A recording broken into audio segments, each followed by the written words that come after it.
it was, to me, imperative that North Carolina showed you they were about it. Now, there were a lot of emotional reasons why North Carolina wanted to go out there and show it out.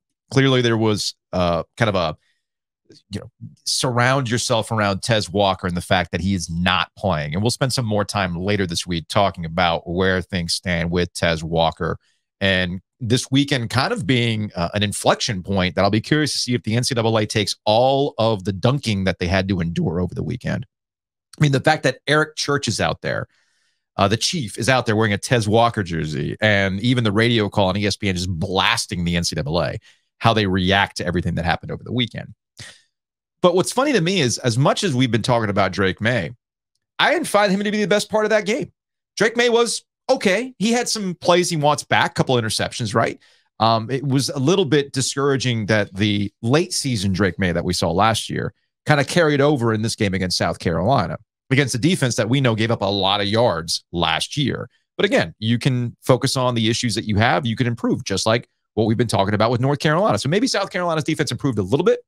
Maybe Drake May got off to a shaky start because he didn't have two key wide receivers in the lineup that he's looking for. That can correct itself over time. Again, to me, the point is that North Carolina's defense is going to be the difference between whether they have a good season or a great season. And based on one game, I liked what I saw out of North Carolina's defense.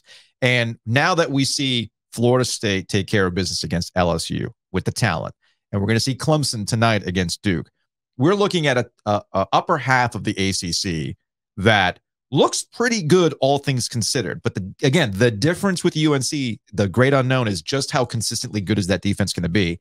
And they got out to a great start. Bend, don't break. They got the job done. Couple things about Carolina for my takeaways from this game. I think they got tired of losing in Charlotte. We had asked Drake May, who's from Charlotte, about this at the kickoff.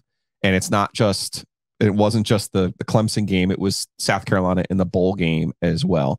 So I think we've talked about how there's no momentum between seasons. I think it can go the other way, where you're like, we're going back here to this place where we've been embarrassed the last two times we've been here.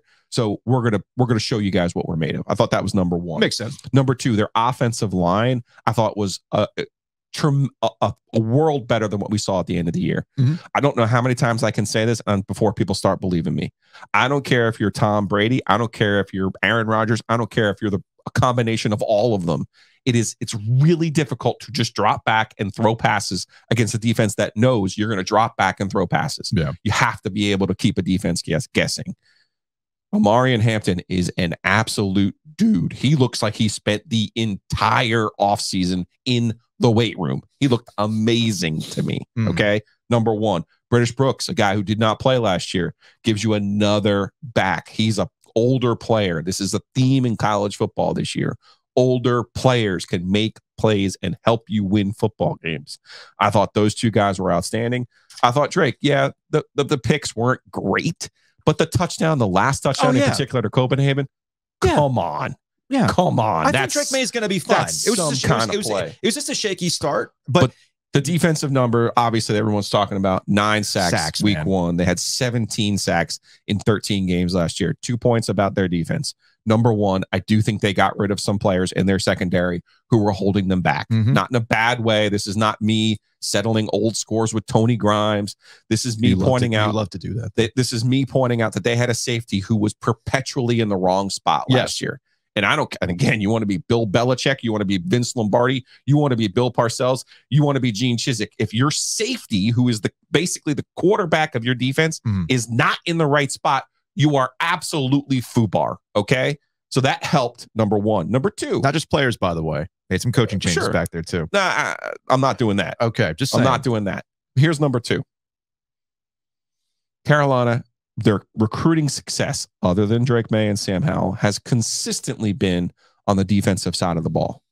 In this era of college football, where you have 5th and 6th year players, it's really difficult as a first year and a second year defensive lineman or linebacker to make a difference on defense. It just is. That defensive line now is in their 3rd and 4th years. Big difference. Yep. That's what I'm talking about when I say they're growing up. Now you want to talk about trying not to overreact to one game. And I do think Carolina has a more difficult schedule than what it looks like on paper. It's fair. But buddy, buddy. I could see them getting to November 18th without a loss. It's week 1. I understand that. It's week 1. I understand that. I've been doing this and long. I saw the Georgia Tech loss last year. I saw the State loss last year when they shouldn't have lost. Okay. I'm just telling you, if you made me bet on an outcome right now that was more likely than not, I would say to you that North Carolina would be 10-0 by the time they play Clemson on November 18th.